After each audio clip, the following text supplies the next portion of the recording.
We judge things too hastily. We judge things too hastily. We judge things too hastily. And then we suffer. Right? This thing happened. Immediately, you define it as bad. We don't allow enough time. I've said in videos before that we should use time. We should not let time use us. Now, we know time is a construct, but when I speak of time, I have to say it in reference to how we've come to understand it. Cause and effect is what it actually is. Causation. But time is the best possible word at this moment that I can use to convey the meaning of what I mean to you. We don't give things enough time. I want to reiterate a couple of points that I made in the previous episode about how when things happen, before we judge something as this is a bad thing, we pause and we say, we don't know yet if this is a bad thing. Another thing that I said was that 80 to maybe even 90% of the things that happen to us are absolutely in the gray. They may seem bad at that moment, but not enough time has been given for you to accurately and fairly judge a particular event as bad. It's about 80 to 90%. And I give that percentage because I know that there's going to be there are going to be people who comment and say, well, there's a lot of things that are bad, that are definitely bad. And absolutely, if you are presently on fire, that is absolutely bad. There's no way to spin that.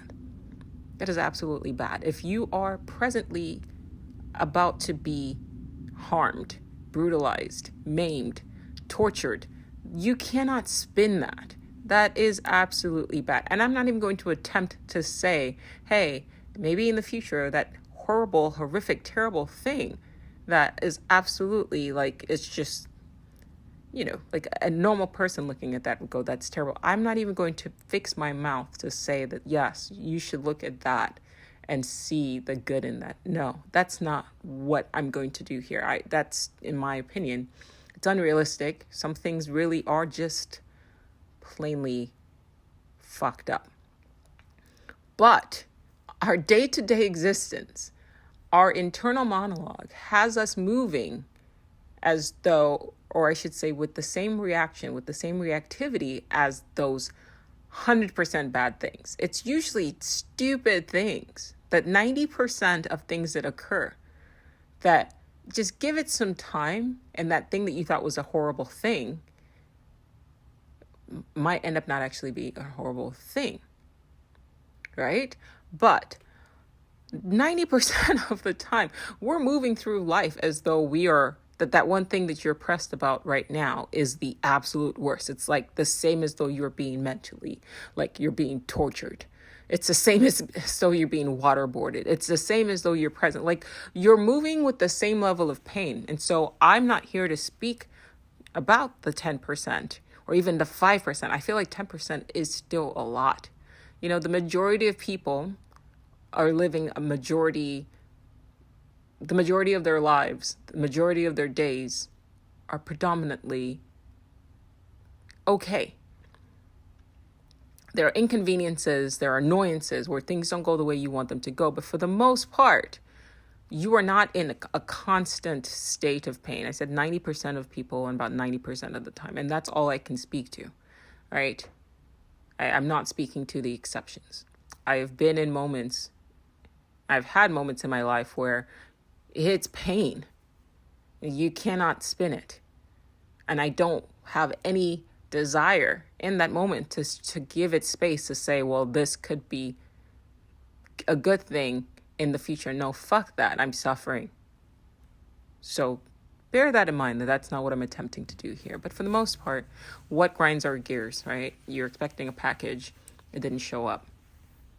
But we react as though it's like the worst possible thing that could ever happen to you in existence, right? You call somebody, they don't answer. You text them, they don't respond. Or you get ghosted. Or you have a job opportunity and you didn't get the job, right? Or somebody breaks up with you, or, it's like your mind will take those sort of small things that in time may not be terrible. And I'm not belittling your pain, because I'm speaking to myself as well. I think the analogy I used in my last episode was, I'm happily married now. But there was a time when I was going through a divorce, and that was painful. And the way I mourned the ending of my marriage, and the circumstances in which it ended, looking back at that, if I had just given it enough time, if I'd had a time machine and I'd gone back, if I have a time machine now and I could go back to when I was in so much pain, to tell myself, hey, you're okay, right? It's okay. All of that sort of additional pain that I allowed my internal monologue to kind of pile on. Because what I was crying for wasn't just, okay, this is ending. It was also all of these other things that my internal monologue was telling me what the ending of that marriage meant. Right? So it was just dogpiling additional suffering, which is what the internal monologue tends to do, which is what these intrusive thoughts tend to do. I've been hyper-focusing this week on free won't. Free won't. Pure rebellion. Pure defiance. It is very tempting for us to sort of seek out to defy authority out there. Right? I'll be the first person to say, fuck convention, right? And you make your own morality. So long as you're doing good and harming no one. Make your own morality. Most specifically, harming no one. We make your own morality. But do you know what is the biggest slave driver? It's not out there. I verbally expressed myself out loud today. Sort of a violent reaction, a violent outburst, if you will, against the number one authority figure in my life. What is the number one authority figure in my life? You would think that it was something like, the government, or we're so busy raging against the outside, the external, myself included. Those of you who listen to the podcast, you can listen between the lines. Do you know what the biggest slave driver? It's that voice right there in your head. In my head. Remember, when I say voice, I'm painting in a broad stroke. It could be the emotions. It could be all the stuff that comes with the internal monologue. I broke it down on the Instagram video I posted. Gods with demons in their heads. It's on YouTube as well. The biggest slave driver is that thing. What is it? What is it? Right? First thing in the morning, as soon as you open your eyes, it begins its commands. Right? You pick up your phone, you look at it, and it's like, be upset at this. And it does it so fast. Right? First thing happened to me, as soon as I opened my phone this morning, I looked, and immediately there was a text message. And immediately my internal monologue told me that was something I should be upset about. It spun it. It took something as mundane as, here's a message, and it spun it. And I felt the anger. I just opened my eyes. And then I stopped myself and I slowed down. And I put my phone away. And I began a new mantra that I don't want to say was communicated to me. I woke up with it. Sometimes I have dreams where I feel like I am having conversations with somebody. I don't know because I don't remember, because the moment I open my eyes here, the majority of it kind of fades away. It slips like water through the fingers, right? But a lot of my dreams I am having conversations with maybe myself, who knows? But I always tend to wake up with these great sort of revelations, and then I quickly grab my phone and write out whatever it is that I can remember before it slips. The video, my TikTok video that ended up getting like 7 million views, that went viral, that whole entire transcript, I woke up in the middle of the night and typed it out on my phone. That was like the whole script came to me while I was, quote, asleep. Which is why I don't think that when we sleep, we're gone. Which is why I don't think that when we sleep, our minds are shut down. Even sort of materialistic scientists have basically said the same thing, that a lot of their problem solving they do while they're sleeping, which is a contradiction to what they're saying when they say, well, your brain while you're sleeping is just defragging. How is it defragging if you are solving complex equations and problems and inventing things that you couldn't come up with or invent while you're awake? You're basically saying on some level that your waking mind is less intelligent than your sleeping mind. Now, my response to that is, outside of our bodies, we are omniscient. Outside of our bodies, we have greater level or greater access to information than we have while we're in this body. I repeatedly say that the function of this body is to perform a limiting function. The body limits consciousness. The body limits the soul, the spirit, whatever word you want to use to define it, who you really are. The function of this body is to limit. Now, my theory on that, and I'm going to say it now so I don't forget, my theory on that has to do with, I guess the easiest way, let me rephrase it as this. The easiest way to answer the question, why would a God choose to be limited in human form? God's Debris is a great read. I don't remember the author's name right now, but God's Debris, it's a thought experiment, was a great read.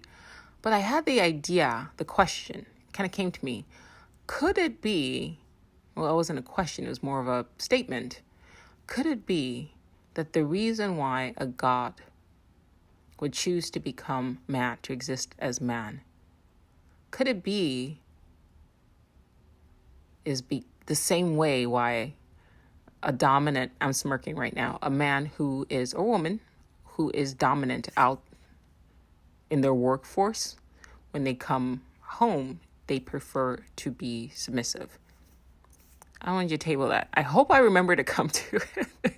I hope I remember to come back to it. But if you are constantly, right, if you are continuously, just constantly powerful, sometimes to be without power is a welcome respite. I want you to really think about that. Sometimes to be without power is a welcome respite. I think the word is respite or respite. I know that we toggle between prison and school. And my favorite pet theory on the nature of our reality is it's entertainment. People hate that. They're like, why would you say it's entertainment? Because, life imitates art. Art imitates life. Think about what we spend a lot of our time doing for the most part, right? When we're not working, we love being entertained. You're listening to this, you're learning from it, but it's also on some level you find it entertaining. So my thought process is that, hey, whatever it is that we truly are likes to be entertained. Our lives sort of read like a plot, like a narrative to some sort of story, right? Each individual that you interact with, their characters or avatars, right? Yourself included. Jolie, that's an avatar. It's that I have temporarily taken on.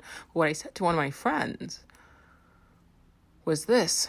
I said, there's no guarantee that when you sleep, and I've said it on here as well, so pardon me for the repetition, but that's how we learn, right? There's no guarantee that when you sleep, you're only gone for 8 hours. It's 8 hours here, 6 hours here, but the way time dilation is set up, you literally when you exit the matrix while you sleep, you could exist for a millennia as a goddess and then come back here for a day as a break. Imagine that. Imagine that's really what's going on. Because honestly, to tie it back, the conversations that I wake up with that are echoing through my mind, they're not, the concepts that are being discussed with whomever it is that I'm having these discussions with are complex. I mean, at the end of it, as I'm opening my eyes, I'm only catching like wisps of it. But even that translation or interpretation of what's going on is still tainted by our perception of what we think this world is, or what we've been programmed to think this world is. It could very well be this, as I emerge into our reality, into this reality, the brain begins to perform its function, which is to edit out the extraordinary for the most part.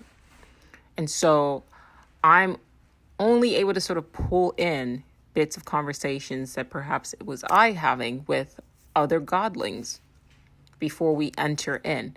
But once again, it's a fun idea. It's a fun thought. I really want you to think about this, that you think that you're sleeping for 6 hours. And so you think you're just laying there for 6 hours. But a great analogy that I enjoy is The Sims and the time dilation that occurs with when you play The Sims, right? Like, The Sims, they don't, like an hour in The Sims world is like a second or a minute in ours, right? So there's a time dilation thing that occurs. But I'm saying, like, invert that. You, as you go to sleep tonight, you think that you're going to just sleep for 6 hours and you're laying there. And that could just be part of the game. That's just part of the simulation. That's just the underlining plot. You know, it's entertaining as a powerful, dominant godling to enter into this world and pretend to be human. But what if every time you slept, you existed in another dimension for the equivalent of 1,000 years? Then each day, it's literally 1,000 years to one day. And you come here and you get bogged down with the bullshit in the mundane. But on some level, there's a part of you where this is some sort of weird vacation, right? This is some sort of weird BDSM thing, right? Where you have a powerful God who temporarily chooses to lay down its power to become a human. I talked about this in the God Boulder omnipotence paradox, right? If you go online and you Google omnipotence paradox, they say that there's this paradox that, here it is, I'll tell it to you. Could an omnipotent God, this is supposedly a paradox, and nowhere in where I read all these articles that they come to the conclusion that I came to, which was like, well, I'm about to tell you, not patting myself on the back or anything. I'm just saying that this is I didn't make the paradox up. Some people, based on the comments, some people thought that I had made the comment up or made the paradox up, but I hadn't. So the paradox is this: can an omnipotent God create a boulder so heavy that he or she cannot lift? Right? And the idea behind the paradox is that no matter how you answer, it negates the existence of an omnipotent God, an all-powerful God. Because if you say that, yes, an omnipotent God can create a boulder so heavy that he cannot or she cannot lift it, then they can no longer be qualified or classified as omnipotent, because if it's too heavy for an all-powerful God to lift, then he's not all-powerful, she's not all-powerful. The inverse of that is that if they cannot create a boulder that's so powerful that they cannot lift, then said God cannot exist as all-powerful, because therein lies its limitation.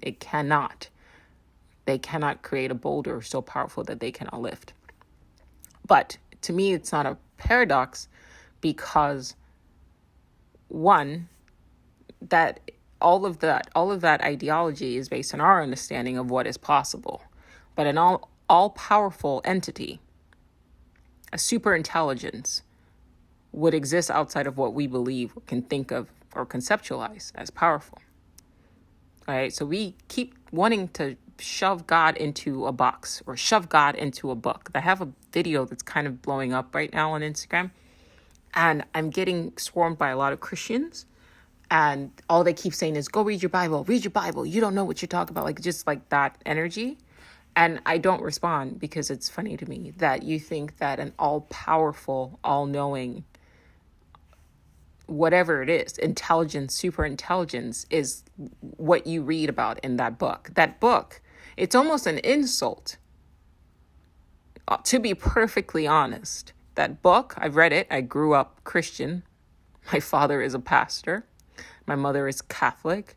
So I grew up going to a non-denominational church, on the weekends. And then I was going to Catholic church in the week. So I've got the gist. I also minored in religious studies in college. I've read the book. To think that whatever it is that created this very complex reality is what you see in this book is an insult. It's an insult to think that whatever it is that created this world, created us, would essentially, we would be better than. Because in that book is an entity that condones rape, that condones violence against children, that condones genocide. That is what you think. That's what you want to worship. That is what you think created all of this. That's what you think you are a child of. It's weird to me. Not judging, I'm just saying it is a weird vibe to me.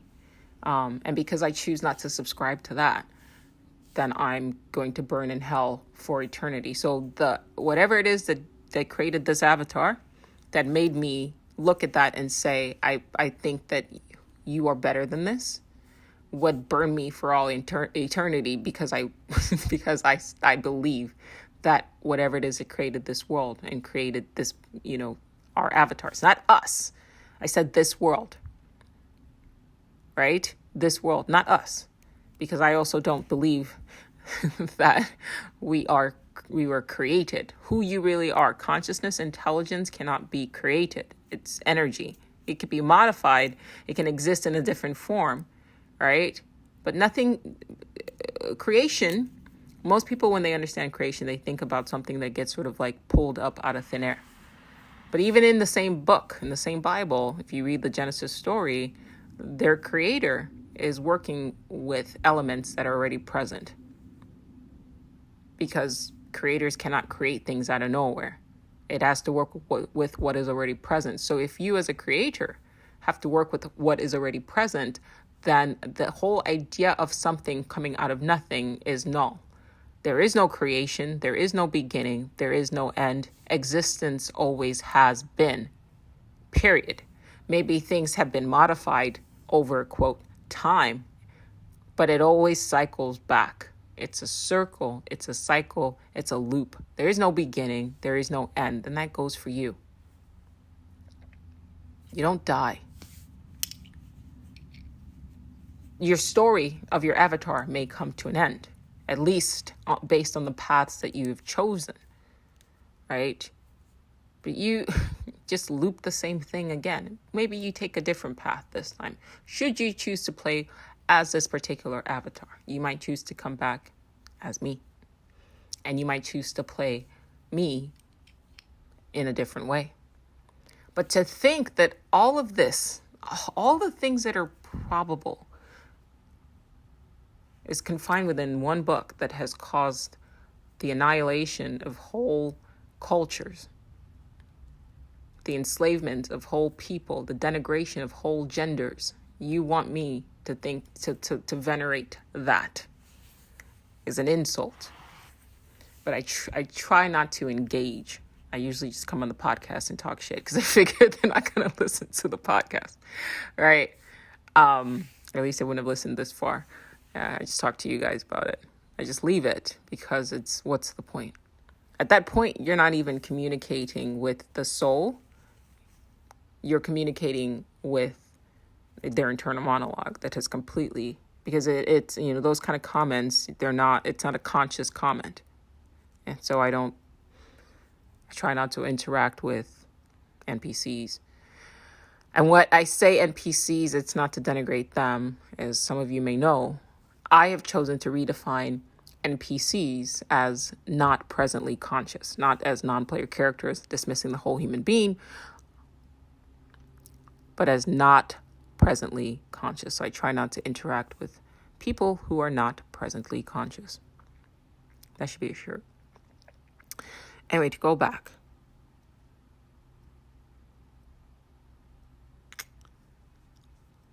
How do you know that when you sleep, I keep going back to this because it's my favorite thought for this month, that when you sleep, you don't exist. Because I was still limiting. There was a couple of videos I put out like a few months ago where I still limited myself to the sense of, okay, you're going to the fourth dimension. You leave this third dimension, you go to the fourth dimension, fifth dimension. But gosh, who's to say, why would you be stuck in any dimension? You literally could just check out and then literally do whatever the fuck you want outside of this body. And then you come back, right?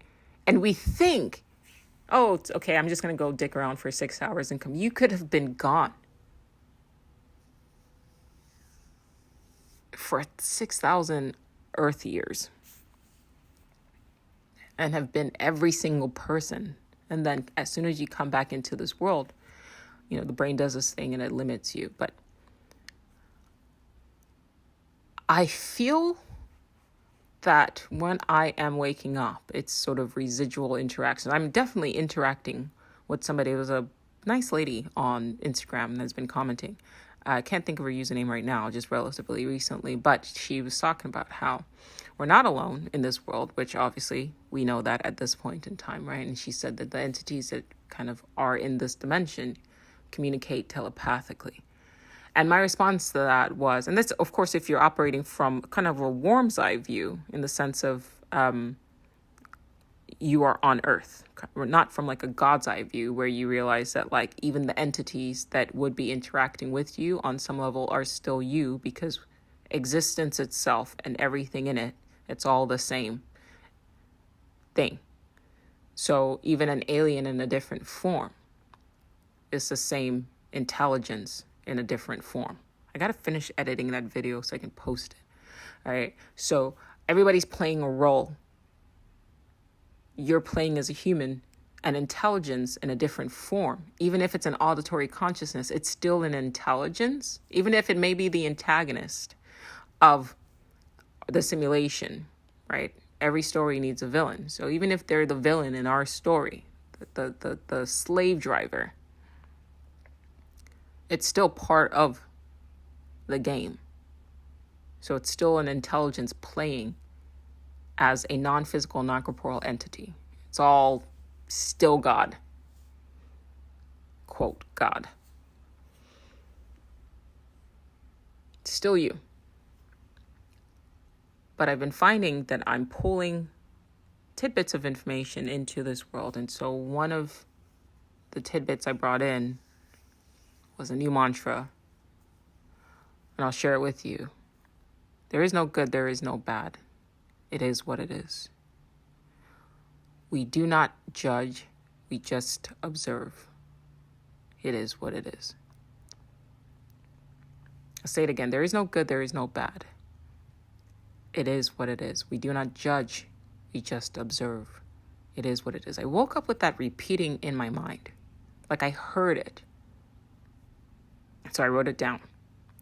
And while you guys are probably at this point regulars, you guys are familiar with my past mantra, Hare Rama, Rama Rama, Hare Hare. Just a disconnect from the internal monologue. But this one, when you actually pay attention to it, it has proven to be a shield, because, like I said, even in that mantra where it says there is no good, there is no bad, it is what it is, there's a temptation for you to say, well, you just said, 10% of the time some things are inherently bad. But understand that when I say things like that, it's because Look, my hand, I have one hand tied behind my back. I can't express myself without being, I have to be sensitive, right? Because if I say, I lost my little sister when I was 10 years old, right? She was 5. That's a horrible thing. My mother lost a child. That is a horrible thing. It would be insensitive of me to say, but in the grand scheme of things, if we're gods playing as humans, she is a godling. She hasn't passed. She's just shifted form. Her consciousness is still out there somewhere, just existing in different form. While it might be beautiful to me, and while I might be able to accept that based on everything that I've learned, and all of my crazy, sort of weird, and I mean crazy in a good way, sort of wild, intense, and beautiful experiences can point me to that, where I know in my heart that, yes, the way she passed, she was hit by a drunk driver right in front of our home. The way she passed was horrific. I would not wish that on anybody. And for somebody so beautiful to experience that level of pain and then suffer for 3 days. It's terrible. So my hand is tied behind my back because at the end of the day, simulation or not, we still experience these experiences. It's still real to us. I say real in quotes because we still go through the process of suffering, of pain. It could be a hyper-realistic simulation, but we're still experiencing it. So my hand is tied back behind my back. So in the grand scheme, if you truly are a godling, that every night when you sleep, and specifically when you die, you're eternal, you're immortal, you're reigning in another dimension. Maybe you have created a world of your own. And then you come back and serve as Ryan or Jane, all right?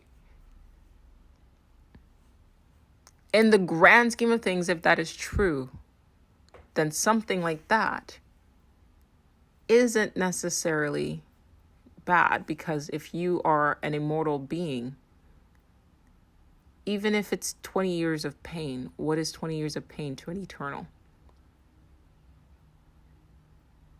But my hand is tied behind my back because at the end of the day, I am speaking to people who are still of a particular mindset.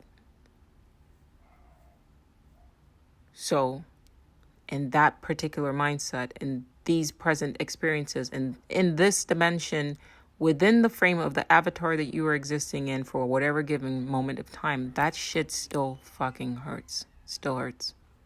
Still hurts me. I still wonder who she would be, how we would have been. And maybe it's her that I have conversations with when I sleep, and it's her that gave me the mantra. And maybe her is now a him. Right? I'm very close to my cousin. He was born exactly a month and a couple of days after my little sister passed away.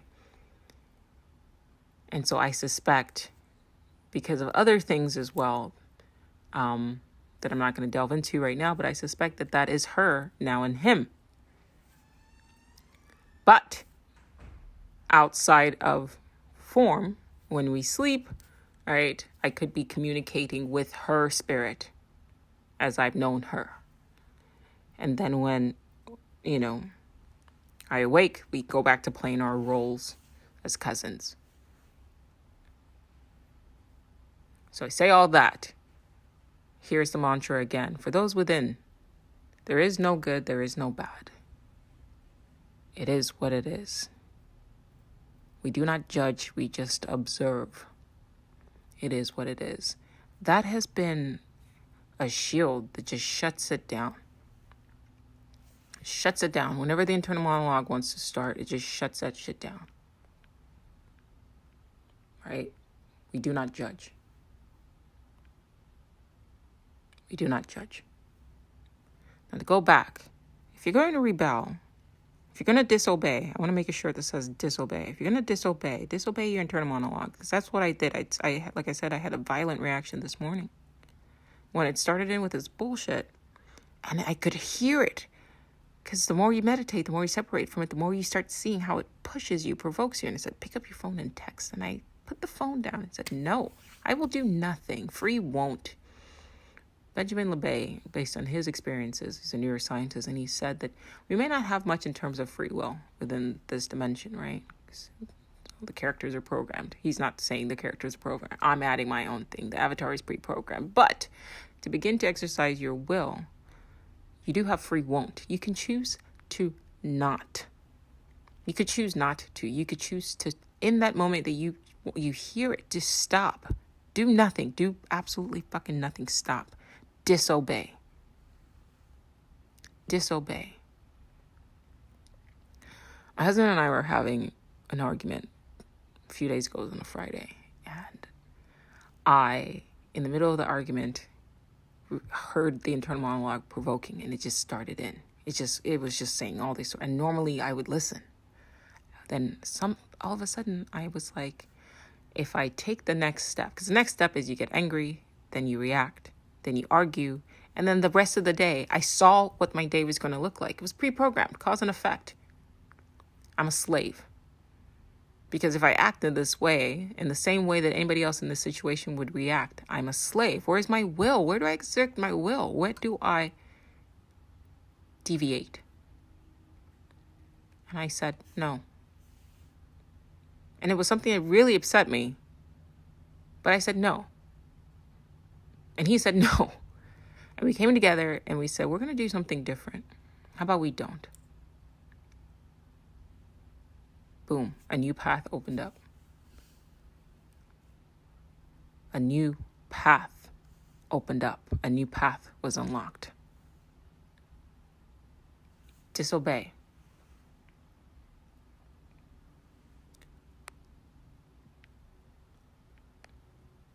All knowledge is based on experience. So anything I reveal to you, it's not coming from nothing. It's like creation, right? Everything I'm saying to you, I'm not creating it. It's not coming from nothing. This is not the first time that I've played as this avatar. Maybe the first time that I've just taken a different path. The more you concentrate your mind on something, the more that something reveals itself to you, right? You ever just stare at something for a really long time and then all of a sudden you start seeing shit that you didn't see before because you didn't concentrate? Why don't you take that same energy and instead of looking outside, start observing your master? Because you know who your master is? It's nobody out there. It's in your head. You want to say no gods, no master? You want to be a true anarchist? True anarchy starts inside your head. That is the slave driver. That is the God. That is your master. That is driving you. You really do need to be paying attention to how it drives you. You've spent your whole life looking out. What if you channeled the power of your focused mind into the mind itself? The more you concentrate the force of your mind on something, the more it reveals itself to you. Everything you need to know lies within the confines of your own mind. But that is why this thing, whatever it is, tries to force you. Hey, the enemy is outside. It's your neighbor, right? It's pushing you to look outside instead of focusing on it. Now, this is a quote from Swami Vivekananda. I've gone back to reread his books, complete works of Vivekananda. And this is a quote that stayed with me. It says, anything that obeys the laws of causation cannot be free.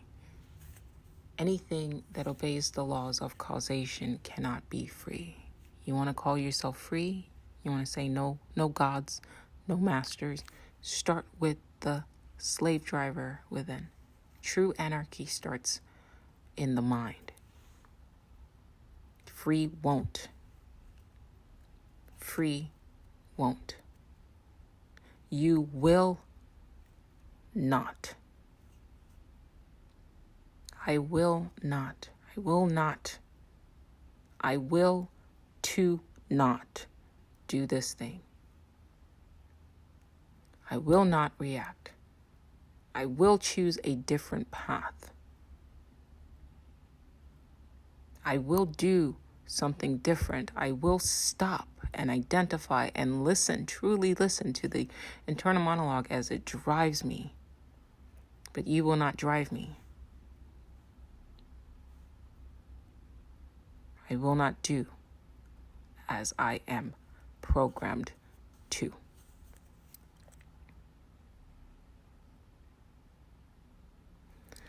There is no good, there is no bad.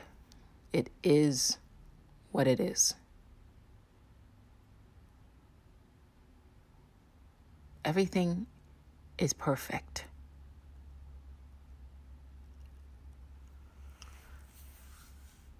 Sisyphus must learn to love his rocks, right? As you know the story of Sisyphus, he's cursed to push the rock up the hill only to have it roll down again. So my life, I've been aspiring towards something, waiting for the next whatever the fuck, instead of just enjoying moment to moment, day to day. I learned to love the mundane. I stopped looking at my goal. I stopped having goals. I think ultimately in the back of my mind, I would love to get somewhere, but that's not the point of this. The point of this is the experience. It's really tempting to listen to the internal monologue as it tells you, oh, you're not going to go anywhere. I am going. I'm doing it right now, right? Oh, you're just doing the same thing over and over again. Okay. But I enjoy it. I enjoy it.